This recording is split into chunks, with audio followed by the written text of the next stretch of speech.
What's up, everyone? Welcome back to another video. And crazy news has just happened in the NBA. Kyrie Irving has just been traded to the Dallas Mavericks for Spencer Dinwiddie, Darren Finney-Smith, first round, and multiple second round picks. Now, this is obviously a lot to unpack. I mean, Kyrie is an amazing basketball player. We have addressed that before, and there's no doubt about it. However, with Kyrie, he has been within a lot of teams in the past couple of years. Let's talk about it. Kyrie started his career with the Cleveland Cavaliers. What an amazing run he had on the Cavs when LeBron came back as well, and they came back from probably what arguably is one of the best ever NBA Finals, coming back down 3-1. Shortly after his time with the Cleveland Cavaliers, he would go to the Boston Celtics, where their relationship would develop as not so great. And of course, from the Celtics, he ended up in Brooklyn, where he was currently right now. And the biggest thing about that with Brooklyn, I mean, Kevin Durant, they had James Harden, and it just didn't work out.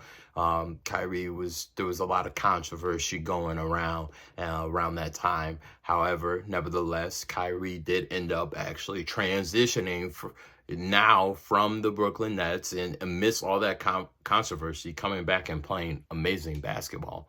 But now, as of a little bit earlier in the week, he requested a trade, and he was pretty firm in demanding that he be traded or he'll walk in free agency. The biggest thing with the Brooklyn Nets is they had to make a trade, right? They couldn't just let Kyrie Irving walk. They're basically telling themselves that they're not willing to get anything out of him as a player. And why would you let someone of that nature, of that skill level, walk in free agency, and you're not going to get nothing out of it? This is kind of a reset for the Brooklyn Nets as Kyrie is leaving.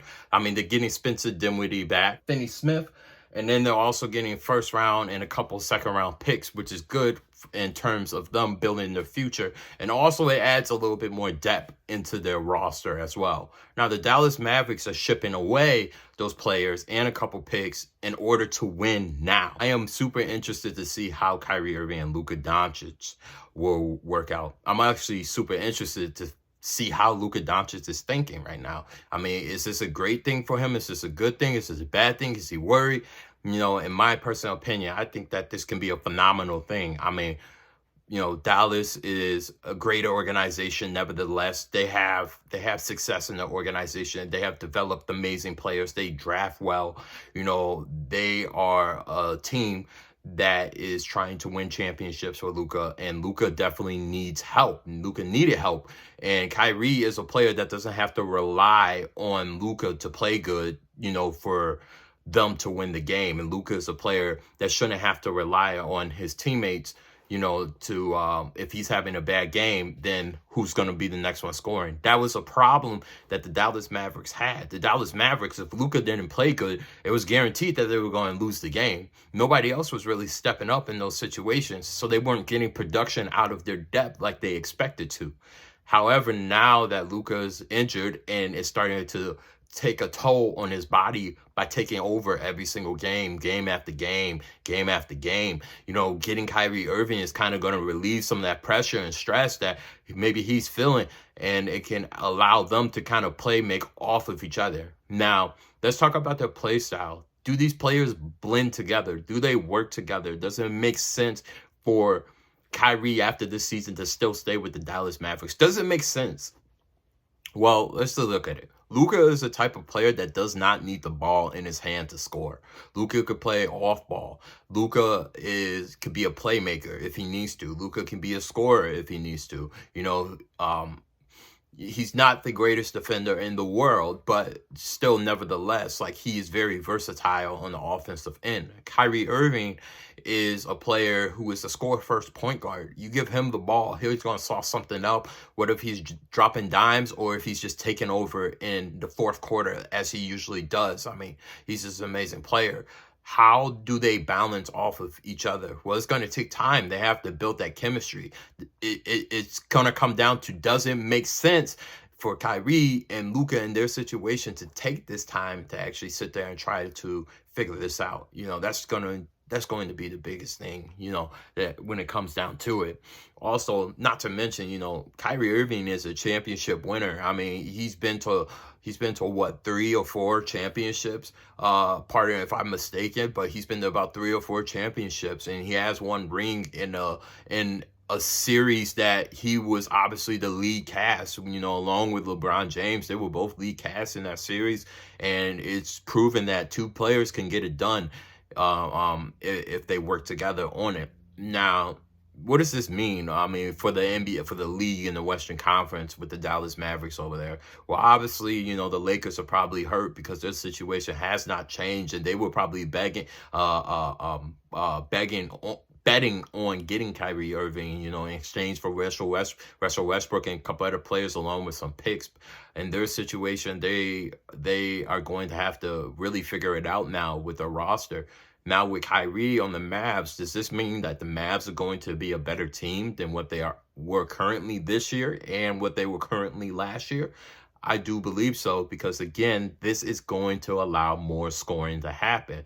Yes, they kind of lose on the defensive end, but these are 2 prolific scorers in the league that can get the job done. Kyrie in the West, we haven't seen Kyrie in the Western Conference yet, but now since he's over there, this could be a very good transition, a change of pace, a change of game, where he can just dominate and, just do what he does best.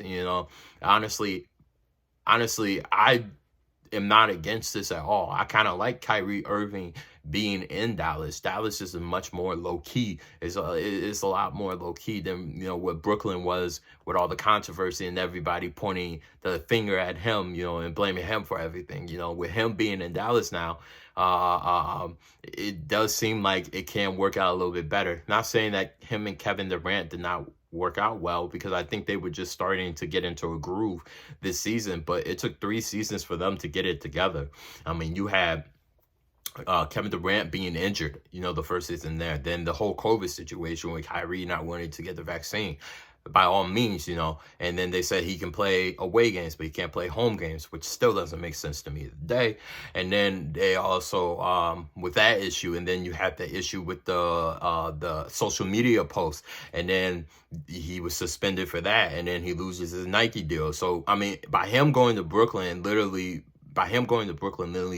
made him lose just about everything and every aspect, like of kind of that respect, and maybe probably set some tensions high in the locker room. And it's kind of hard to, grow from those situations, especially with it being kind of some of the first, and then trying to develop out of that. But by him requesting that trade and being firm on it, the Brooklyn Nets knew that they had to make a decision, right? Kyrie obviously opted into his player option this season. I would have done the same thing as well, and then he's just been playing great basketball. But now with him on Dallas, he's going to have to make the decision. Does he want to stay in Dallas after the season? Is he willing to work with Luka? And is Luka willing to work with him? And are they willing to build that necessary chemistry that they need to be amazing basketball team that can make a championship run? Now, I do not think that they can make a championship run this season, but nevertheless, I cannot count them out. They have been close. The Mavericks have been close the last couple of years, with less of a talent around Luka. But now that you have more talent, can they make a run? Possibly. Do I think so? I don't know. The West is very close, nevertheless, and I'm excited to see what happens. I just pray and hope that it works out, for Kyrie Irving, and that Dallas is his new home, and that he gels well with it. I'm really hoping the best, And at the end of the day, same with Luka. Luka now got that help that he's been looking for. So we are going to see how it goes, and trust, we are going to be reacting to the first game that they have together. I just wanted to make this video, guys, talk about it. Drop down below, what do you think the Dallas Mavericks record would be at the end of the season, and how far do you think they will go in the playoffs? Super interesting. In closing, guys, thank you for watching this video. If you are viewing this right now, you have a chance to join the family. All you have to do is hit the subscribe button and turn on notifications, completely free. Be safe, be smooth, stay fresh, stay cool. Peace.